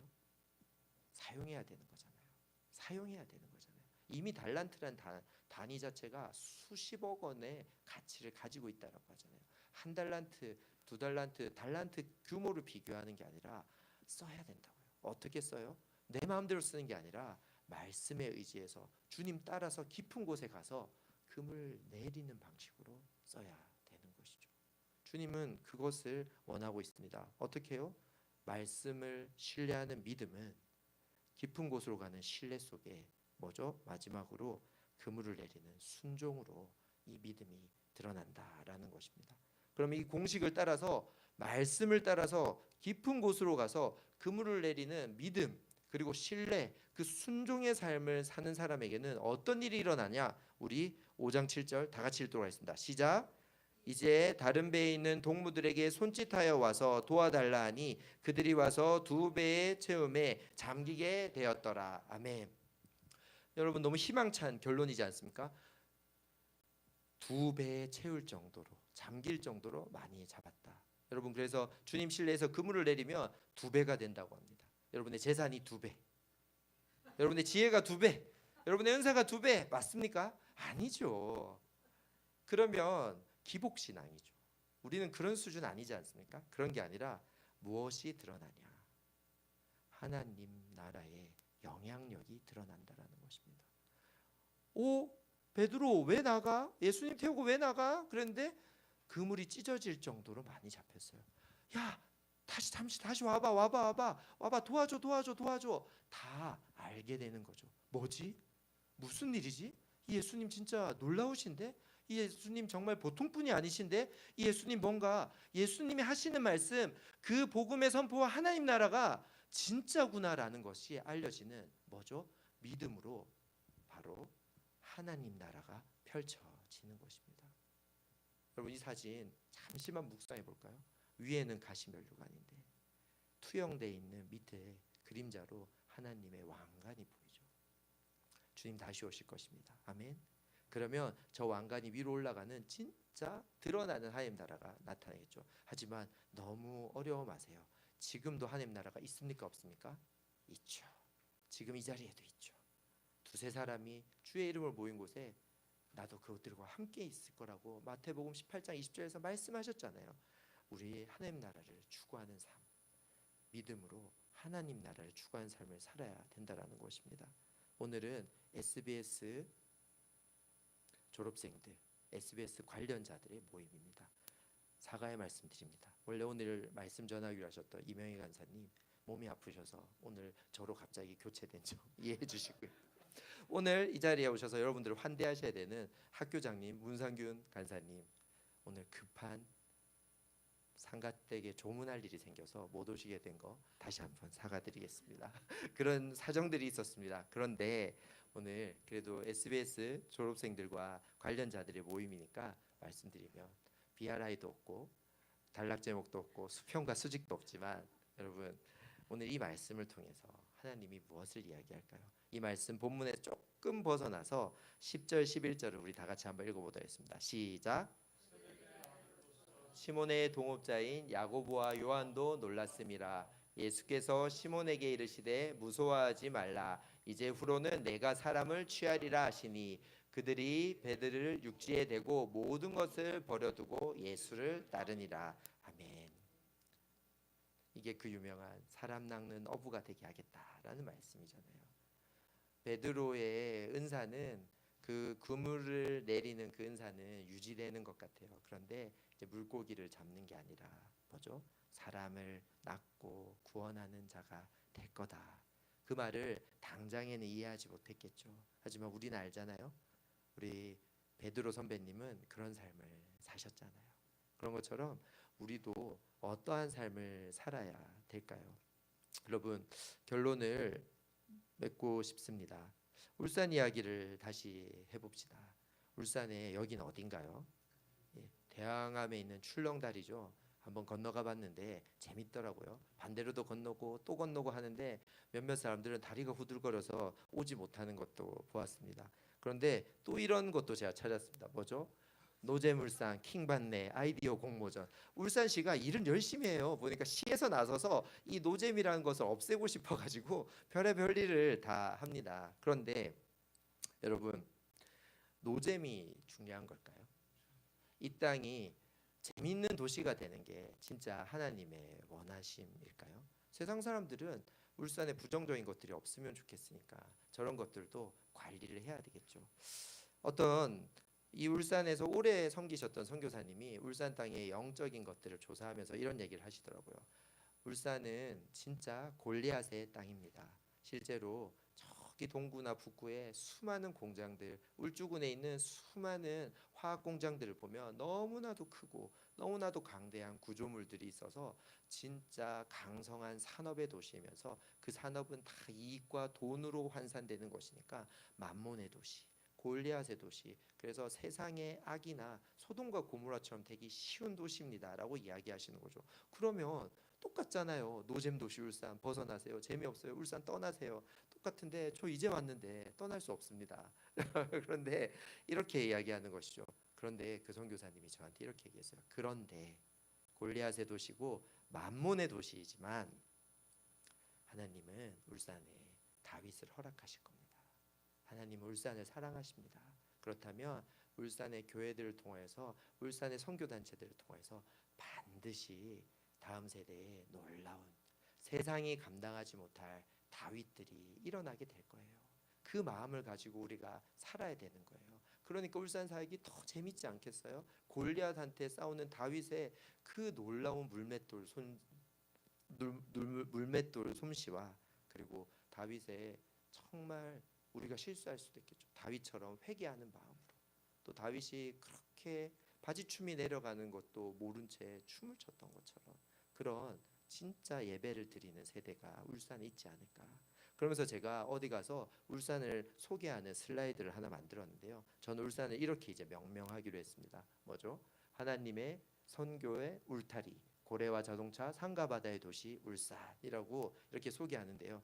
여러분 울산의 울자가요. 제가 홈페이지에 가서 울산시청 홈페이지에 가서 봤는데 이 울자가 뭐뭐뭐 울이라고 하는 여러 가지 설이 있대요. 그런데 대부분 이야기하다가 이 울산이 뭔가 모르게 아주 좋은 영남 알프스의 산세 가운데 이렇게 있잖아요. 근데 바닷가가 있고 그래서 산업화되기 전에 울산이 울타리 같은 아주 고즈넉하고 아주 좋은 푸근한 땅이었다라고 이야기가 곧 옛날 문헌들에 많이 적혀져 있다라는 거죠. 그래서 울산의 울을 울타리처럼 여겨도 된다라는 거죠. 실제로 저희 예수전도단뿐만 아니라 많은 선교사님들이 울산을 찾아오십니다.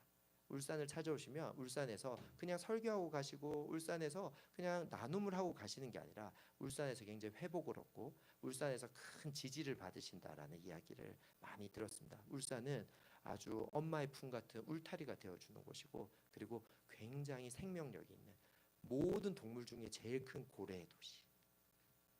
그러면서도 진짜 영남은 원래 높은 산이 없잖아요. 그런데 부산에는 금정산이 700 몇십 미터거든요. 근데 울산에는 1000m짜리 봉우리가 9개나 있다고 들었습니다. 이 산 생명력의 상징인 산이 그리고 고래가 있는 놀라운 땅. 그것이 울산이라는 마음을 주님께서 주셨습니다. 여러분 다 꺼져 있는데 혼자 켜져 있으면 얼마나 외로울까요? 우리는 반대 정신으로 살아가는 그리스도인이라고 생각합니다. 아멘. 그리고 말씀을 사모하시는 SBS 관련자들이라고 믿습니다. 그래서 우리는 그냥 말씀을 연구하고 말씀을 사모하는 사람이 아니라 말씀이 기준이 되어서 어떻게 해야 돼요? 말씀에 대한 믿음으로 깊은 곳으로 나아가서 그물을 던지는. 그래서 이 울산 땅에 하나님의 주신 마음으로 그물을 던지는. 그래서 이 울산 땅이 진짜 하나님 나라 되는 것을 믿는. 이 울산 땅에 골리앗을 싸워 이길 다윗들을 만들어내고 내가 다윗이 되기를 자처하는 그런 삶을 살아갈 때 하나님께서 우리에게 원하시는 하나님 나라를 위한 삶이 오늘 베드로처럼 펼쳐지는 게 아닐까요? 이 시간 기도하고 싶습니다. 찬양팀 나오시겠습니다. 여러분 이 시간 잠시 눈을 감고 우리 삶을 좀 돌아보면서 기도하면 좋을 것 같습니다.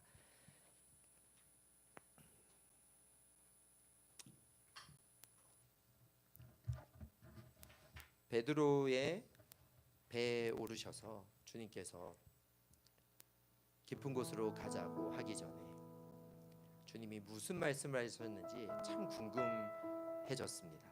어떤 말씀을 하셨길래 피곤하던 베드로는 허탕친 베드로는 바다로 가야지라는 생각을 했을까? 그냥 눈치를 봤던 것일까? 알 수 없지만 갔죠. 여러분의 삶의 문제는 무엇입니까? 주님의 시선으로 본질을 보지 못하게 하는 문제가 있지는 않으십니까? 믿음으로 반응하지 못하게 하는 장애물과 연약함이 여러분의 삶에 있지는 않으십니까? 저희들의 배에 주님이 오르실 것입니다. 아멘. 그렇다면 우리 주님께서 저희들의 그 문제가 아닌 정말 아무것도 아닌 우리가 바라크의 복을 바라는 것이 아니라 해결해 주세요의 복이 아니라 주님 아쉐르의 복 뭐죠? 주님과 제가 관계가 있습니다. 주님 나의 아버지이십니다. 주님 나의 왕이십니다. 그렇기 때문에 내가 이 장애물들 아무것도 아닐 수 있습니다라고 여러분 고백하시지 않으시겠습니까? 그러려면 진실되게 우리가 주님 앞에 아뢰야 된다고 생각합니다. 주님 힘듭니다. 주님 쉽지 않습니다. 그런데 주님 따라가고 싶습니다.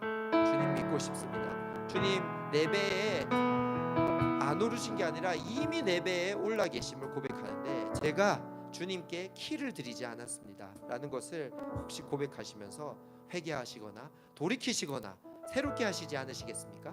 우리의 삶을 좀 주님께 겸손하게 올려드리면서 우리 기도하면서 나아갔으면 좋겠습니다. 기도하시겠습니다. 주님 그렇습니다. 주님 이 시간에 저희가 진심으로 기도하기를 소망합니다. 주님 아쉐르의 복을 소망하게 하여 주시옵소서. 주님 이 배에 이미 오르신 분이심을 고백합니다. 주님 저희들의 배에 올라주셔서 감사합니다. 주님 저희들은 어렵고 힘듦이 있지만 주님 앞에 나아갑니다. 깊은 곳으로 나아갈 수 있게 하여 주시옵소서. 주님을 신뢰할 수 있게 하여 주시옵소서. 주님만을 따라갈 수 있게 하여 주시옵소서. 주님 그물을 빨리 씻어버리지 않고 하나님 앞에서 순종하며 말씀이 기준되는 삶을 살아갈 수 있는 저희들이 되게 하여 주시옵소서. 그렇게 하실 주님의 이름을 찬양합니다. 주님 함께 하여 주시옵소서. 아멘. 주님, 우리 한 가지만 더 기도하십시다. 그래서 주님은 우리가 말씀이 기준이 되는 삶, 믿음의 삶을 살기를 원하십니다. 반대 정신으로 살라고 말씀하십니다. 깊은 곳으로 데려가 주심에 감사하면서 기도하시지 않으시겠습니까? 깊은 곳으로 가는 거 유쾌한 일 아닐 수 있습니다. 하지만 우리가 주님만 바라보려면 주님과 함께 깊은 곳으로 가야 되는 것이죠. 주님은 깊은 곳에서도 능히 나를 안아주시고 살려주실 전능자이심을 잊지 마시면서 동시에 나를 가장 잘 아시고 사랑하시는 나의 아버지이심을 우리가 깊은 곳으로 갈 때 주님과의 관계가 드러나는 것이죠. 깊은 곳으로 가십시다. 깊은 곳으로 가서 주님이 말씀하십니다. 나를 신뢰하느냐, 나를 믿느냐, 그렇다면 그물을 내려라. 여러분, 그물을 안 내리는 삶을 살고 계시진 않으십니까? 여러분, 하나님 나라를 위해서 어떠한 순종의 삶, 어떠한 신뢰의 삶, 어떠한 믿음의 행동들을 하고 계십니까? 우리 이 시간 명확하게 주님이 보여주실 것입니다. 여러분의 가정, 여러분이 그물을 내려야 될 가정, 여러분들이 그물을 내려야 될 여러분의 교회, 여러분들의 직장, 그리고 무엇보다도 여러분들의 그물이 너무나도 필요한 이 골리앗의 땅 울산을 위해서 주님을 신뢰하면서 우리 기도하시지 않으시겠습니까? 우리 주님께서 은혜 주실 것입니다. 우리 주님께서 자신의 광대함과 자신의 놀라우심을 드러내실 것입니다.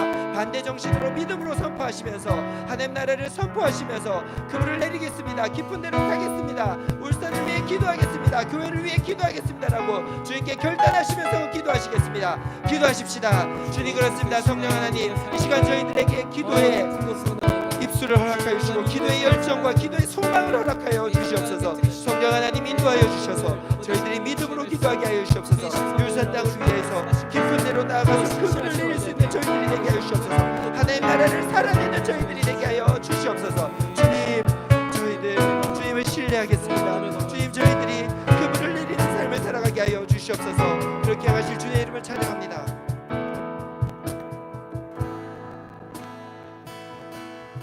전능하신 나의 주 하나님을 능치 못하실 일 전혀 없네. 우리의 모든 방법도, 우리의 모든 생각도, 우리의 모든 끈과 모든 소망도 신실하신 나의 주 하나님은 우리의 모든 괴로움 다 풀 수 있네. 불가능한 일 행하시고 죽은 자를 일으키시니 그를 이길 자 아무도 없네. 주의 말씀을 지하여 깊은 곳에 그물 던져 오늘 그가 놀라 그들을 이루시는 것 보라. 주의 말씀을 지하여 믿음으로 그물 던져 믿는 자에게 눈치 못한 한 번 더 주의 말씀을 지하여 주의 말씀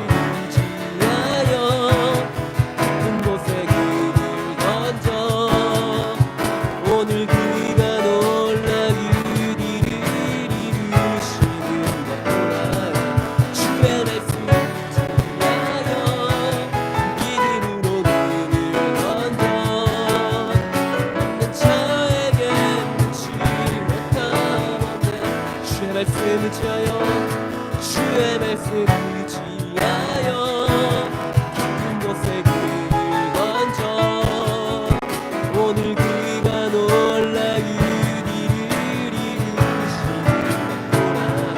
주의 말씀을 지하여 믿음으로 그를 던져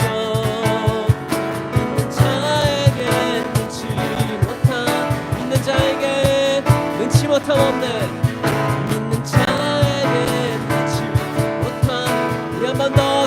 합시다. 믿는 자에게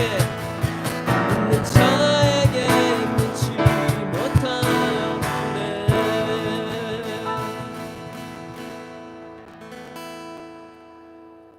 네, 감사합니다. 제가 중요한 광고를 하나 제가 광고 시간에 빼먹고 그냥 넘어갔는데, 저희가 6월 화요 모임부터는 저희가 화요 모임 헌금을 저희가 시작하기로 해서, 저희가 예배 순서 중에는 저희가 화요 모임 헌금을 따로 거두지 않고요. 저희 들어오시는 입구에 보면 헌금함이 비치되어 있습니다. 거기에 준비하신 예물 봉헌해 주시면 감사할 것 같습니다. 제가 잠깐 헌금 기도하고 저희가 열방을 위해서 중보하는 기도를 계속 이어가도록 하겠습니다. 제가 잠깐 기도하겠습니다.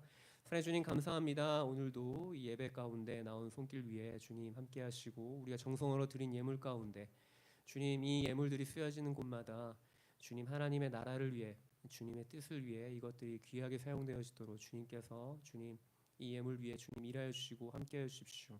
주님께서 우리의 모든 정성으로 드린 예물을 통하여서 하나님이 하나님의 나라를 이루실 것을 믿습니다. 네, 감사드리며 거룩하신 우리 주 예수 그리스도의 이름으로 기도드립니다. 저희가 열방을 위해서 함께 중보기도 하고 그러고 난 다음에 저희가 마무리하고 싶은데요.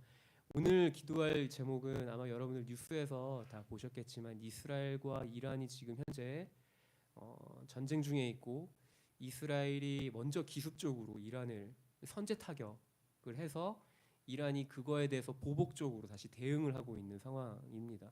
그래서 미국에게 좀 이 휴전 협상안의 테이블을 만들어 달라고 지금 이란 측의 입장은 약간 그런 기대감을 살짝 내비치고 있는 것 같은데, 사실 이스라엘이 이란을 선제 타격을 한 데는 나름의 명분이 있긴 하죠. 그들 나름대로는 이란이 핵무장하는 것에 대해서 이제 경계를 하는 거죠. 그렇게 하면 안 된다라는 것을 명분 삼아서 이란을 선제 타격한 것인데, 사실은 그들 안에 이스라엘 그 중동 지역 안에는 워낙 역사적으로도 이해관계가 얽혀 있고 계속 끊임없이 그들은 전쟁을 하고 있다 보니까 사실 좀 그런 마음도 들잖아요. 저 녀석들 또 싸우네, 약간 이런 생각이 들 때도 있잖아요. 네, 근데 저희가 위해서 함께 좀 기도하고 싶습니다. 먼저 좀 앞에 기도 제목 보시고서 저희가 함께 기도하고 싶은데, 먼저는 전쟁이 일어나면 사실 가장 어려운 상황에 처해지는 거는 누가 옳고 그르고를 떠나서 민간인들이 가장 힘듭니다. 그리고 그 민간인들 중에서도 가장 힘이 없는 어린이와 노약자들이 가장 고통 중에 처하게 되어지죠. 그래서 우리가 함께 좀 기도하실 때 이스라엘과 이란 양국 간에 민간인들의 희생이 없도록, 저희가 이미 사실은 많은 희생자가 나오고 있는 상황이지만 더 추가적으로 이 전쟁이 장기화되면서 더 추가적인 어떤 민간인의 피해가 발생하지 않도록 저희가 함께 좀 기도하고 싶고요. 또 한 가지는 이스라엘과 이란의 지도자들이 지혜롭게 또 그리고 겸손하게 이 일들을 잘 결정할 수 있도록, 그래서 평화적인 방법으로 이 서로의 양국 간의 입장의 차이를 좁히고 대화로 이것들을 타협해 나갈 수 있도록 저희가 좀 중보하고 싶습니다. 그리고 마지막으로 한 가지는 하나님의 뜻이 이루어지고 이 전쟁의 혼란 가운데서도 주님이 이란 땅 가운데 그리고 이스라엘 땅 가운데 하나님의 나라가 선포되어지길 소망합니다. 여전히 혼란 중에 있고 고통 중에 있는 사람들이 있지만 복음을 영접하고 평강의 왕으로 좌정하신, 이 땅 가운데 평화의 왕으로 좌정하신 그 예수 그리스도의 복음으로 말미암아 이스라엘이, 이란이 하나님 나라 되어지는 것들을 저희가 함께 중보하고 싶습니다. 우리가 이 시간 이 세 가지를 좀 앞에 기도 제목을 보시면서 함께 기도하고 싶습니다. 기도하겠습니다. 사랑의 주님, 이 시간 우리 가운데 함께 해주십시오. 주님, 먼저는 아버지 이란과 이스라엘의 전쟁을 주님의 손에 올려드립니다. 주님, 모든 전쟁은 주님께 속하였으니 주님 하나님 아버지 전쟁에 아버지 주님 이 일도 아버지 주님 주님께 올려드립니다. 무엇보다 민간인의 희생을 아버지 주님 주님께서 아버지 주님 최소화되어질 수 있도록, 이 전쟁이 더 장기화되지 아니하도록 주님 이 땅 가운데 진정한 주님께로부터 오는 평화가 임하길 소망합니다. 이란 가운데 이스라엘 가운데 아버지 더 이상의 희생자가 나오지 아니하도록 이 전쟁과 싸움이 그치고 주님 하나님 아버지 주님 이 전쟁의 시기 가운데 아버지 주님 평화의 아버지 주님 시기로 접어들 수 있도록 주님이 전쟁 가운데 주님 일하여 주십시오. 무엇보다도 이란과 이스라엘 양국의 지도자들이 지혜를 발휘하여서 또 아버지 주님 이 양국의 지도자들이 겸손함으로 이 아버지 주님 서로 간의 입장의 차이를 좁히고 대화와 아버지 주님 평화적인 방법들로 아버지 주님이 아버지 주님 전쟁이 종전 협상을 맺어갈 수 있도록 휴전으로 들어갈 수 있도록 주님께서 은혜를 베풀어 주십시오. 마지막으로 이스라엘 땅을 주님의 손에 올려드리고 이란을 주님의 손에 올려드리며 나아갑니다. 이 전쟁의 혼란 가운데서도 아버지 주님이 아버지 주님 나라가 하나님의 나라가 되어지는 것을 우리가 꿈꾸며 아버지 주님 복음으로 말미암아 이스라엘이 이란이 하나님 나라 되어질 것들을 우리가 바라고 소망하며 나아가오니 하나님 아버지 우리의 기도를 들으시고 우리가 중보하는 것을 통하여서 아버지 주님 하나님 이 땅 가운데 진정한 주님의 평화가 하나님 아버지의 나라의 그 평화가 아버지 임하여 주십시오.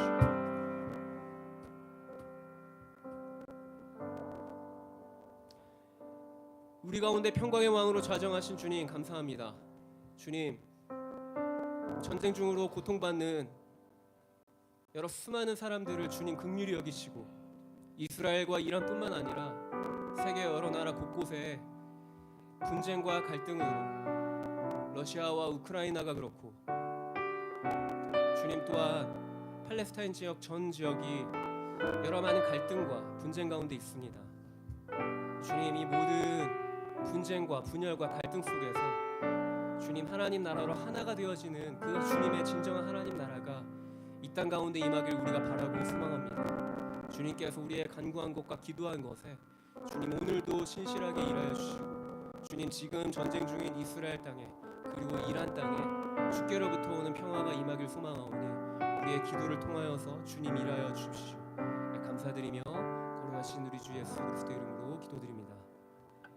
네, 우리가 마지막 찬양하시겠습니다.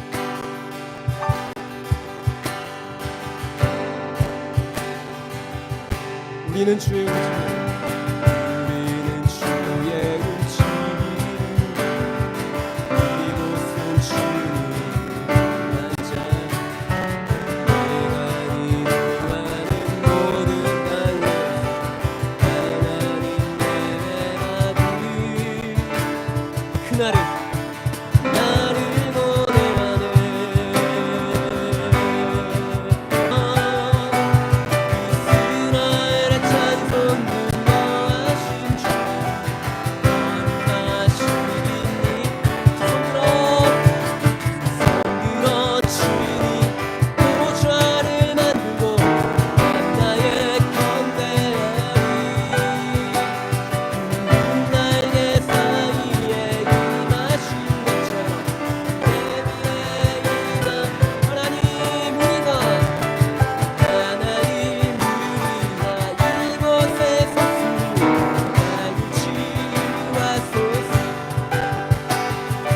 하나님 우리가 어디에 있든지 주로 내방 들어 주리 송축할지어다 날 안에 입맞추라 영원한 통치자 주 예수 그리스도 그는 위대하신 왕 우리는 주의 움직이는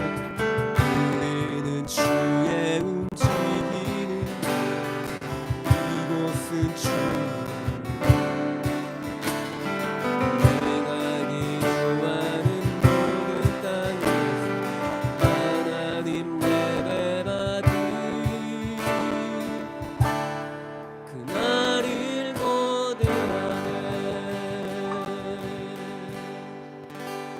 모두 하여 마쳤습니다. 아멘들 들어가시고 다음 주 화요일에도 뵙도록 하겠습니다. 사랑을 축복합니다.